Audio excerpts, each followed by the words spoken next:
Good morning. Welcome to Lyceum here at Cassadaga. It's always fun when we're live streaming, and I'm waiting for the high-tech people just to point to me and say, start talking. So welcome. We're very happy to have you here today, those virtually, physically, and of course, those who are here spiritually. We're happy to have you. We're going to continue on our lecture this month of spiritual healing. And our teacher today is Joy Sagar. Joy is a commissioned healer, certified medium. He's on the board, and he has served many capacities here at Cassadaga. So without further ado, Joy Sagar. Thank you.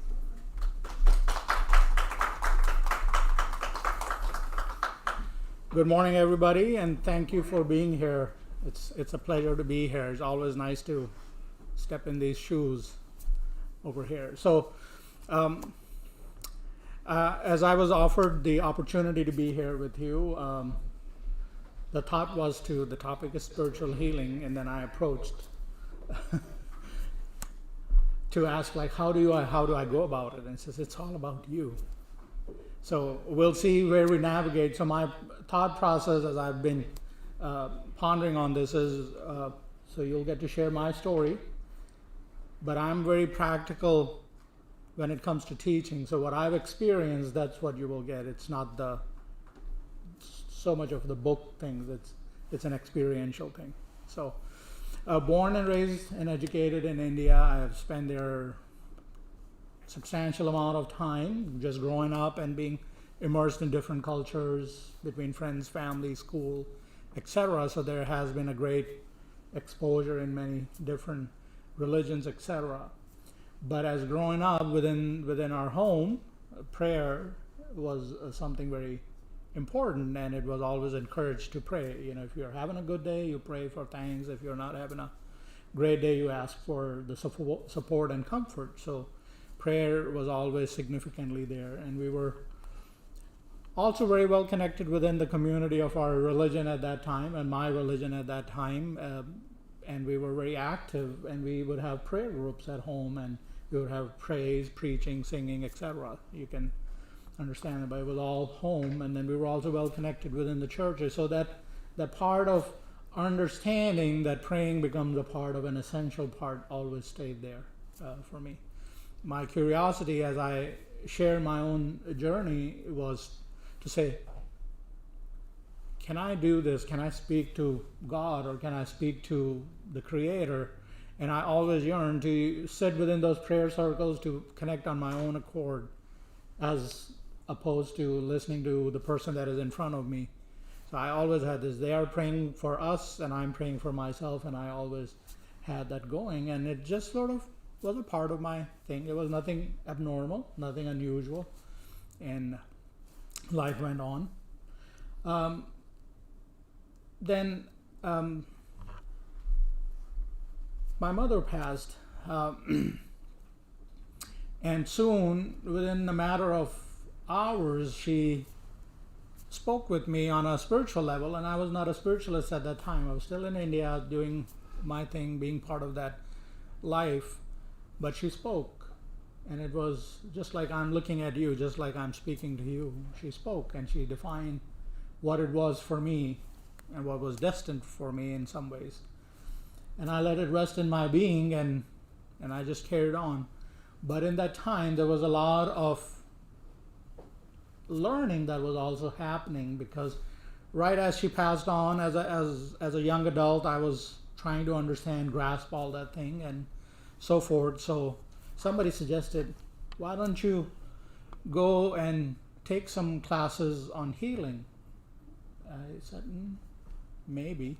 But that suggestion came multiple times, and then by the grace of the spirit world, somebody said, here's the money, go take class, and there's nothing to lose. It's time well spent. And I went in to this beautiful group of people, and still in India, and I took my first Reiki class. I saw what was happening. I saw what was going there. It was a large group. It was a beautiful setting, very piously, not religiously, but very piously, very simply set up. And it was a great experience. So I went back the next time, and I was ready to be initiated as Reiki level 1. And that became a part of my routine. Just slightly prior to that, I was also studying astrology with my astrology teacher in India, and that was a whole different. So my life was split between 3 parts. I am borderline what I define, self-diagnose myself as workaholic. So when I work too much. When I get into something, then I'm completely completely immersed in that. So 3 part of my life, working as a recruiter while I can, and then studying astrology. Now I'm adding this beautiful facet of learning Reiki healing. Still, I'm going through the motions. I'm going through the process of understanding and learning, because at Reiki level 1, everything is very hands-on. You have to be hands-on. There's no distance. Energetic healing is everything is happening on a touch basis. So learning there, going through that. But then again, you would understand it's almost like to maintain that momentum, you have to understand you go from level 1 to the next level, and then you max out wherever you have the need to max out.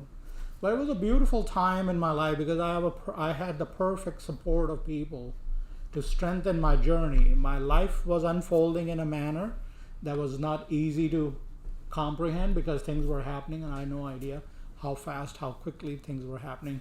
So I did my level 1, I did my level 2, and then there is level 3, and there is a master teacher level beyond that. So I was very hesitant to progress to anything advanced, because it was already too much was happening within all 3 concepts of my life. But I'm like, okay. I just kept doing my thing, and I think the journey within that was interesting, because everything was unfolding. I think just the way it was supposed to be. I was trying to navigate my life my way, but God's Spirit was providing the journey in that direction. So I can say from sincerity, my teacher, or my master teacher, I refer him to as a guru, he said, you keep learning, we're going to keep teaching you. You don't worry about what you retain, what you don't retain. You just study with us. So I had a good opportunity to become sort of an assist in those groups. The groups were getting larger, and me being a little bit advanced, I was there to help and also see what the teachers were doing. So it was a little bit more advanced than just being a student. So I was continuing to do that. And it was a beautiful aspect. And I feel I've always been a healer, because I always wanted to make improvements in things, but I never knew it from the language of what a healer is supposed to do, right? So I listened to the teacher. I took the master teacher class, so I am a Reiki master teacher from there, but I'm not a grand master. That's a different category altogether. So I've progressed, but my last class session with my master teacher, he was demonstrating, and I knew that was the calling for me. He wanted a dummy, a human dummy, because we were demonstrating to the advanced student, and I was listening. I was just in tune. He said, who is going to be there? I shot up my hand and I said, me. And he looked at me and he smiled, and I feel that was intentional in some ways. Now I look back at it. So I went there, he did his demonstration, but shortly after he says, you're going to be leaving, prepare. And soon after that, I came to the US. So I believe it was September 26, 2002, when I got to the US. Shortly after that, in a couple of months, I was visiting Cassadaga. And my verbiage was, I still remember with kindness, I was said, let's take you to the place where your kind of people live. Right?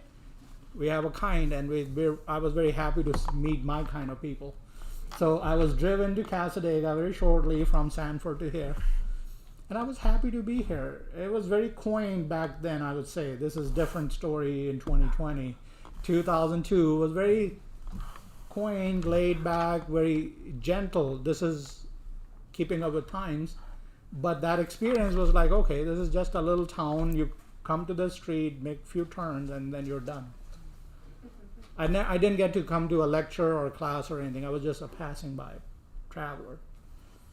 Few months went by, life went on, and a part of me punched me at work one day. It's like, you need to go back there. I'm like, okay. So I came and I attended one of the Friday evening services, and all this is leading up to the healing portions of this conversation. But as I came here, when I saw the medium demonstrate and give the messages, a part of me was like feeling like at home. And I was in Colby Temple, I remember. It was very clear, and it felt at home.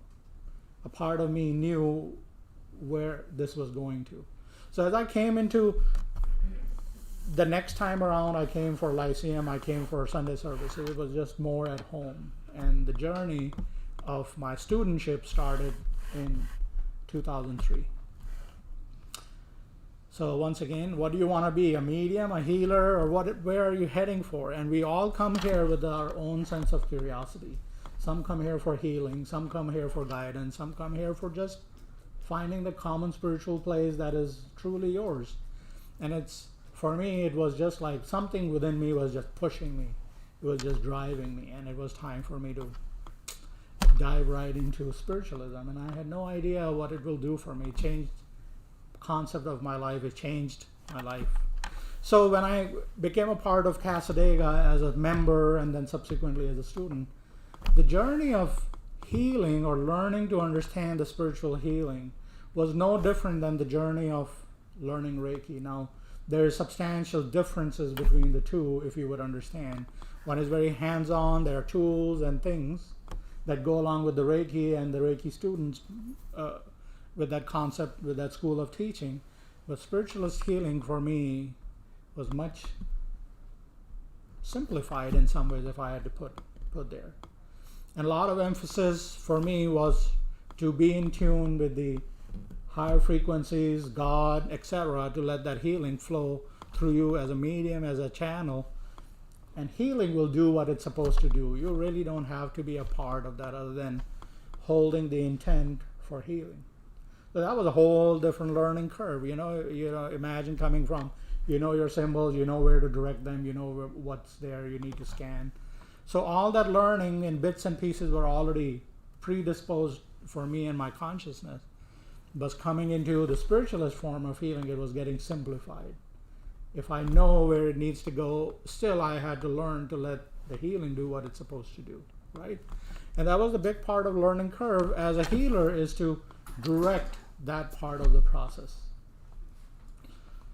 So I became a spiritualist healer as it was shared. So that was a journey, but what I'm about to share with you is something very significant. There will be days, if you are a healer in your own right, there will be days where life is too big and you still know you're a healer.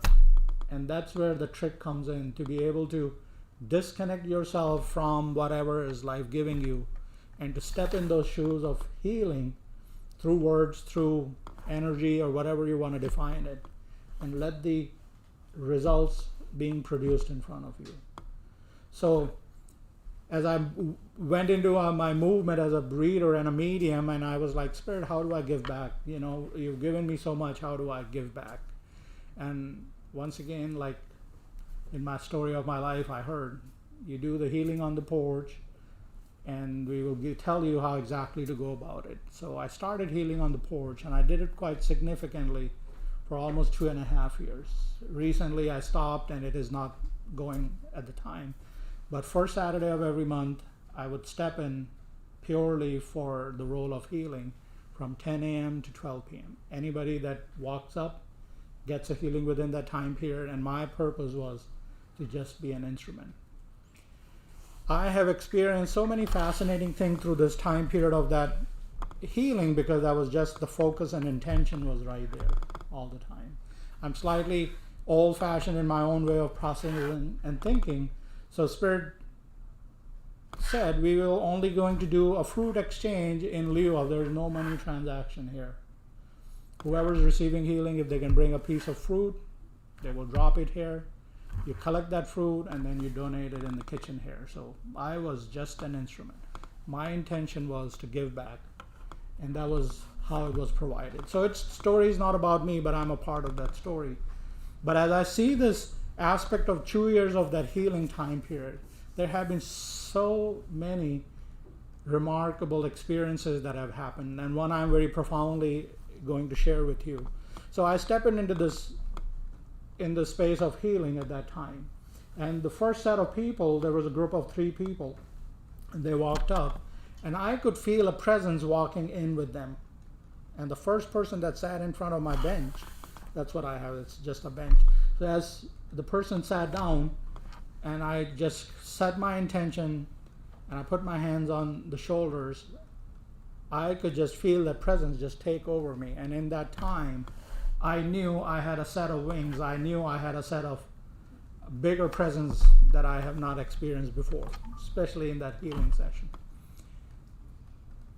And I went through all the 3 people, doing what the healing needed to be done. And as I finished with the last person, I shared with them, I said, would you by any chance happen to recognize what I'm feeling right now?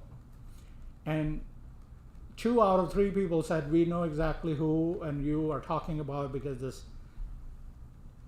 spirit person stays with us all the times. So those people went back, but that person stood right behind me, and all he said is, today I'm going to be here for the entire time. You just go through your day. So that 2 hours of my time, that's being stayed there and did the healing as a conduit. So I was just the body. But that was a phenomenal experience, because when I think of it, I can still feel the wings behind my back, because they were very real. So those experiments happen. Then you do the healing and you're wondering, like, what's going on? What are you doing? Is it even happening? You know, you question that part of your existence, if those things are happening or not. But believe me, you have to learn to separate yourself. I think that's where the whole key that I find is, we get in our own ways. We want to make that difference where it is not ours to do. It is in God's hands, it's in the Spirit's hand, it's in the energy that is flowing. Our own responsibility becomes is to take care of this channel. You know, we all have our own P's and Q's, we all have our own cobwebs to work on. If we are addressing those cobwebs, if we are addressing those things within ourselves, we are reducing, perhaps, in a layman's term, the blockages that could be obstructive to that healing force to pass through. Now, this extends into the mediumship as well. Know thyself is a very important concept. If you know you, if you know yourself, if you know your higher self, life becomes substantially simplified. It's no longer complex, because you understand what's going on in here. What I have created over the sum total of 45 plus years, I know more than anybody else knows. And I have a responsibility to work on that cumulative energies. And as the healing comes to the self, it allows it more accessible and easy to be moved on into what needs to be healed. So the journey as a healer comes along into the next phase at that point. It's not because of those 2 years, it's just the awareness moves into a different dimension. And then I have fond memories of telling myself, Joy, it's not yours to do, step out of the way. I had to give myself the instruction, because mind is running. You know, we all have this monkey mind that runs all the time. And in that time, you have to have the focus and the concentration to be present to what's happening. So I had to remind myself on occasions, get out, it's not yours, you're not doing anything, step away. And then the beautiful experience is I could literally see myself step 3 feet to the left or the right in that instruction, and then I become once again the clear conduit for that. I have had several people walk up to me after church healings that they had felt an improvement. The significant was somebody went for a diagnostic and their processes were clear. Once again, they come to me because I was a part of their journey. It's not about me. It's about the surrender and the commitment, knowing there's always something greater than us that is operating at higher frequency than we can understand. So you understand the journey of spiritual healing is complex, because it is not straightforward, to say the least. But if your heart and your intention is in the right alignment, things do happen very fast. So, how many of us here in this room has ever got injured? Right? That was my expectation. Everybody got injured. And would you be able to say, if you know each other in some ways, that your healing processes are different? Some heal faster and some take time. And some, like me, knowing you have a big gash on your knee, you still want to play for next 2 hours. So your healing prolongs along the way. Everything is healed, and then you rip it open again just because you wanted to play. Because how do you hold a child back? They do what they have to do. So we have to understand that's where we are. We are a child within us somewhere, and we still, even to this venue of our life, try to push on things. And sometimes that push is productive, sometimes it is gently counterproductive. We have to understand when it's time to step back and let the healing take place. Okay.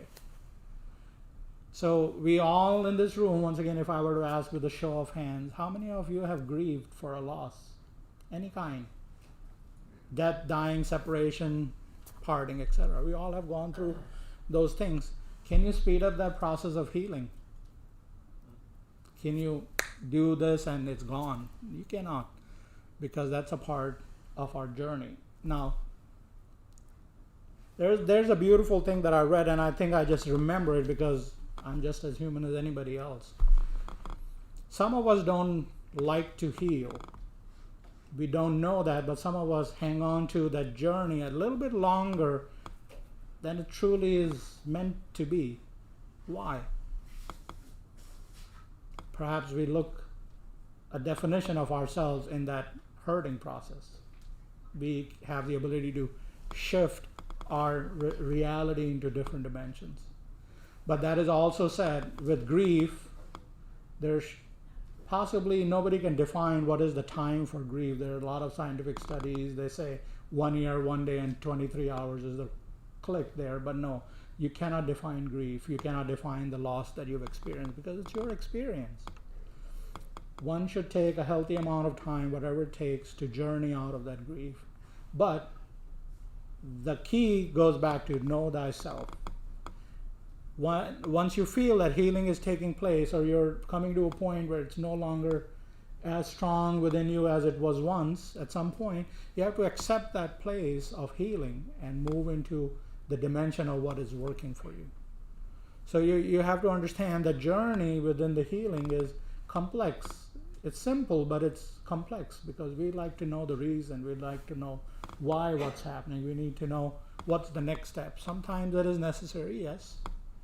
And sometimes, does it really matter? The matter is you're knowing yourself, you're allowing that healing to happen for there.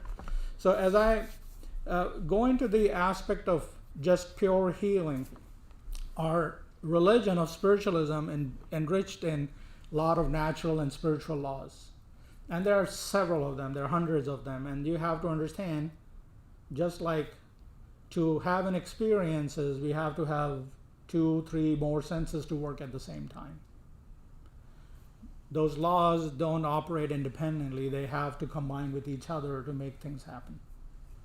And healing within that is also utilizing those laws, our laws of intention, our laws of polarity, how much we can sway within our healing to go one way or the other. Then there's a law of acceptance and allowance that always is there. We accept where we are grieving, but are we allowing things to heal and move into the different dimension of ourselves? So there's a beautiful place to understand.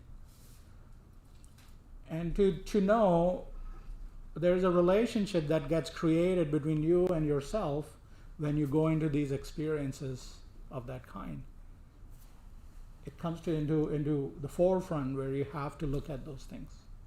I'm sure none of us here in our lives would ever wanted any negative or adverse experience to happen and manifest in our life. I don't think we are made for that. But it's the alignment within the frequency that gives us those experiences that we get to choose what is good, what is bad, what is not. And over the last 7 or 10 years, I am becoming to see everything as an experience, not so much this was bad or this was good. It was just an experience. Did myself grow from it? That's, I feel, where my healing comes. And I will now speak from my own shoes, because that's where I'm observing. Whenever I have to work on something, I have to understand where I am in that process. Not where somebody else is doing for me or what do I need to get it done. Where am I in that process? And the self keeps reminding me of my own journey, and it tells me exactly when it's time to go to the next step or step back and be in that space a little bit more. So within that being said, there are several natural laws that will operate at all times, and if you have access to any teachers, any books, don't just study one law, just study several of the laws, and then you will understand why things work in that fashion. And you will have that journey. Any questions at this point? Corey? I am at a point, this is a personal question, I'm at a point where I feel like I want to step out. Like I've gone through a lot of healing over the past 12, 13, 14 months or whatever. Mm-hmm. And every time I try to step out, it's like my legs get cut out from underneath me. And I don't feel like I'm nearly anywhere close to like being healed all the way. But my body wants to like get back into life and put myself out there. But I'm like at a weird spot where I want to, but every time I try to, it's just I don't have any like emotional strength or anything like that when I want to get back out there. Well, first I want to say thank you for asking a personal question, and thank you for sharing that. So we were talking about alignment, right? You have to understand, if you ever dealt with machinery, if you ever tried to put a gear back in order, you have to make sure all the pieces click at the right caliber there to make things work. Our body is a very fine machinery. It's made of organs, tissues, cell structures, etc., right? And I'm going a little bit in a more diverse manner of responding to you, but still, the alignment between you, your consciousness, your experiences, what the spirit world or the etheric world is holding for you, it all has to come in alignment. So perhaps what you're feeling is, your body saying is, I'm getting tired of going through this process, right? But maybe on a soul level, on a spirit level, you're still in that journey. So you will have to accept. In the laws of attraction, they say, they have 5 levels or 5 steps of things. They say it's okay that every now and then you find yourself on step 1. And that step 1 is just recognizing, oh, I'm not there yet. It's not being critical of how far you've come, how much time it has occurred in your life, but I'm not there yet. That's a very simple way to accept that you're back. Like you say, your things are out of your element. Maybe that is your step 1 to say, I'm not there yet. Let my body tell me whatever it's doing, but let me find my alignment of spirit. So what I'm wanting to say is just keep taking small steps in the direction for there. That alignment will happen, but it may not be in the moment of that body is trying to give you that cue that I'm tired, it's too long of a process, I'm getting tired of it. But then you have to ask yourself question, why is there a misalignment? Like some of the studies say our body is holding a lot of cues or holding a lot of residual imprints, muscle memory per se. And you have to understand, if this alignment is really wanting me to release some of that, how do I go about it, right? But as I'm giving to you, what I feel is a aspect of not being in alignment between your conscious self and your subconscious higher self. So finding that why would help you come close in that alignment, and then you'll feel the click. That's how usually it feels. Things feel here, it clicks, it's time. And then you have to understand that if the brain is saying it's too long, I'm looking at a chronological order, it may not be the best place to feel that click. It's within. So I want to say to you a sense of encouragement to keep working and finding that alignment. And believe me, it clicks right about in your heart center. It's just a knowing place. It's just like, okay, I'm ready. So maybe a little bit more time, which doesn't exist in many concepts. So, but if you become a little bit more close to your inner self, inner workings, you will know that you will be close to your click. So it might give you a little bit of added hope there. Well, thank you for asking the question. Anybody, any other questions over there? None? Anybody else? Yes, please. So you were saying back in India you were working as a recruiter, Mm-hmm. correct? So how did you find, I guess, the courage or the knowing when to step out of that more, I guess, traditional career path and into like fully your Reiki and spiritual healing? Fantastic. Beautiful question. So that was one thing. I left a big part of my life in India. When I was climbing the stairs of the plane, I don't know what was going on, and Corey, this might help you. I don't know what was going on, but every time I was ascending those steps, because I was ascending, it's still, yeah. And as I was going through those steps, some part of me was not coming with me. I knew that going through those steps. So it was just being left behind. So I left that part. When I came to the US, it took me almost a year and a half to find a job, and I only worked at the same place for 16 plus years. Last December, I gave that up also. But before that, 2 years, I kept asking Spirit, what do you want me to do? Where is my purpose? And there was not, that click was not there. And one day, I just had a knowing, and I did not waste any second breath. I spoke to my leadership there. They were very understanding of my choices.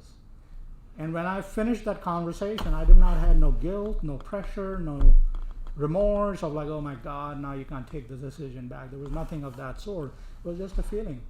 Things were flowing. And that was another click I felt like, okay, this is where I am.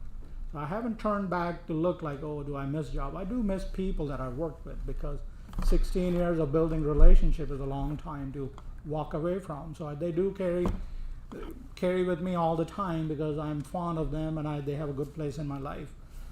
But that click was there, that alignment was there at the right time. I had to wait almost 2 years to find out what it is. It was not the financial viability, it was not about how I'm going to survive. It was a need to know if that's where my journey is.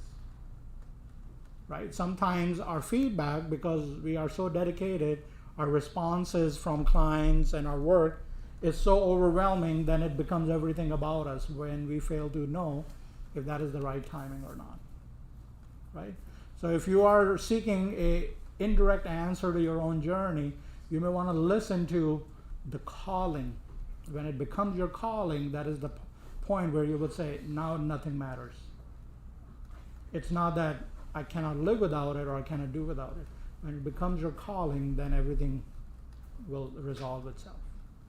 Once again, in a similar way, if you're looking for that answer, is how do you disassociate with the normalcy of life and do your spiritual journey? You will have to wait till the calling becomes that everything about you is just that.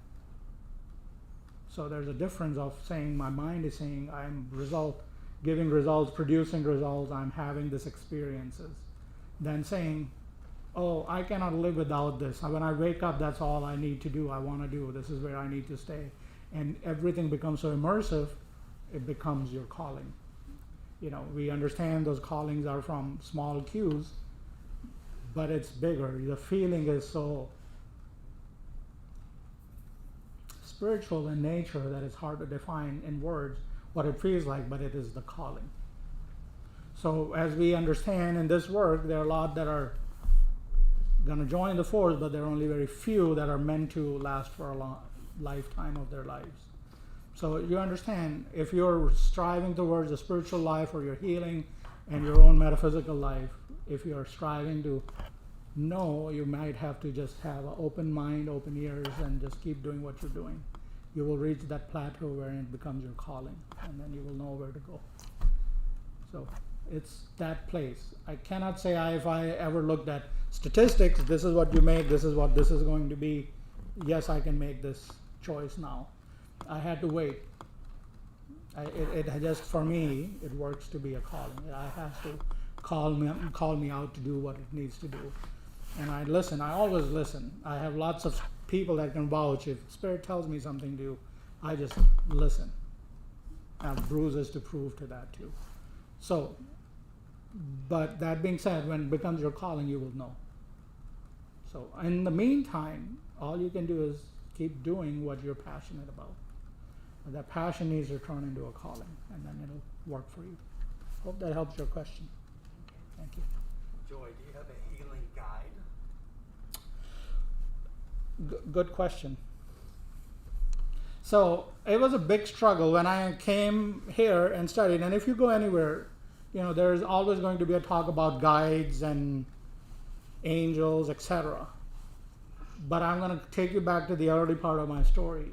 When somebody in my house was praying, I was trying to pray to direct. So in our terminology, we can work through our guides and angels, or we can work direct. And my choice has always been direct. So within my experiences of that angel that came and did the healing that day, I know there are angels and guides and their helpers, they're all existing. Where do you rest your belief in? Where do you rest your comfort in? And that's all that matters. But for me, I know I choose to work directly. I can share a story, right? I have a couple of minutes. So as going through the study program as a student, all gung-ho. So you would not believe there are 7 days in the week, and I was studying here 7 days a week for 2.5 years. So Sunday, all activities as a volunteer, as a church hymnal hander over, and then classes in the afternoon. We do have a lot of volunteer opportunities that if you're a student member, you get a lot of classes that you as a door person can attend. So I cashed on everything that I could. So I was here. I was having a Tuesday class, a Wednesday night message service, a Thursday class, and a Friday class, and a Saturday class. Completely had. So the first 4 months were very interesting. Everybody would my guide is talking to me, and I know their name, and I know their toenails and everything. And I'm like, I have no clue where my guide is. So I studied for a few weeks, months, to wanting to build that connection with the guide. I found somebody, and all he could tell me that was my gatekeeper, and it lasted for a month or two. I was content with that, but it somewhere was compromising my learning curve. And I think it was just a psychological thing. The poor guide must be really trying to help me. But my journey was having a hiccup, and I was like, this is not right. So I had to just politely step back from that guide concept and say, let me just go to the spirit world. Let me just go to the God consciousness and see what is there for me. Things just work, but that's my story. If your guides are your communicators and your gatekeepers and your facilitators, absolutely fine. There's nothing wrong with it. That's the beauty of the mediumship or the spiritual work, is there's no one way. You can find 101 million ways to do the same thing, as long as the intention is in the right place. So if I say I don't have a guide that I work with, that's my experience. So I just go direct to the God essence, to the higher consciousness, and let it do the work. If there are layers in between, my consciousness, my frequency is not perceiving them. I'm just completely somewhere in a different space where I don't have an awareness of a guide. When I read or when I heal, otherwise I can pick up on somebody else's guides on occasions. But I still at that point like to go direct into the higher realms of consciousness and communication. Any other questions? Okay. Anybody has any more questions? So I have a question for everybody, since we have just another minute or two here. If you are seeking for your healing, what are you working at? What part of your complex body you're creating healing? Does anybody have idea? Any healers in here? When I'm working at healing, my only job is to get out of the way. Good. And just allow it to just happen. You don't need to know where healing is required. None of that, because the healing will automatically Fantastic. Fantastic. So here's the point of concept. Everything resides here. We're a reflection of the universe, etc., etc., etc. Right? But you understand, this is almost like a blotting paper. This is like a litmus paper. If you understand what blotting paper or litmus paper is, this is only here to give us signs to what is happening around us. So the real healing is happening somewhere almost within the 6 feet of our body. It's not happening here on a physical bone and flesh level. And this is documented by a wonderful healer from England. His name is Harry Edward. Very scientifically studied and tested person. But the healing is happening between this physical body and within the 6 feet of us, all on energetic level. If you're trying to heal your elbow, you may have to go look for in your layers of bodies where that situation is happening. And you have to figure out how to heal that piece of you. The body will respond to it. Is this envelope job is to respond. So if you figure out how to go into that 6 foot circumference of your body, you will figure out how to create that healing. So you look for that spaces. You look for those little cues. The whole part is intention and attention. So the healing becomes really simplified if you figure that out. So you'll have to know your spaces, what is happening where. And good news is this can be of this time, this could be of many other lifetimes we've had. So there's a lot that goes on, though spiritualism debates reincarnation, but that's a whole different story for somebody else. But what I would say is we do bring in a lot of memory from different lifetimes for ourselves. So to understand that this is just a responding unit. If I have a big belly, it's just responding to my dietary habits. Perhaps there are patterns that I cannot break from my previous times. And I'm just saying very honestly because I know my body. I know where I am. So I don't have any problem talking about it. This is not low self-esteem conversation, but it is responding to something that is more than there. And I'm still figuring out. Every now and then I figure it out. And I have a very nice streak of 7-8 months, but spiral down soon after. And it doesn't come from dieting, I tell you that. All my barbecue places will tell you it's nothing to do with that. But it's a click within myself that I have to feel, okay, it's time for me to start a different journey. So thank you for being here. Thank you for sharing your time with me and giving me this experience. Thank you.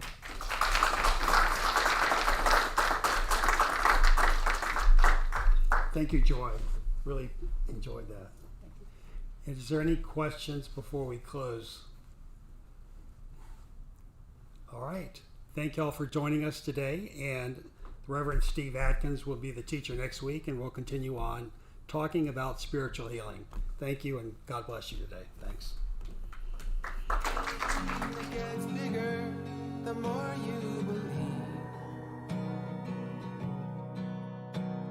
And I know a bridge that gets stronger the more that you breathe.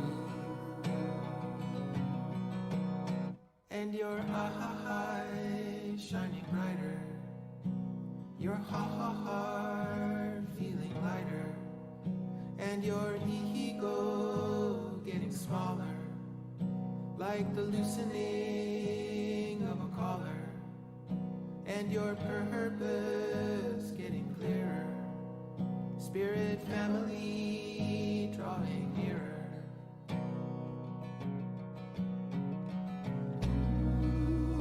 Went to the water and there's a lot of days and a lot of ways to see. Went to the fire, there's a lot of days and a lot of ways to see. Look to the ground, there's a lot of days and a lot of ways to see. Look to the sky and there's a lot of days and a lot of ways to see.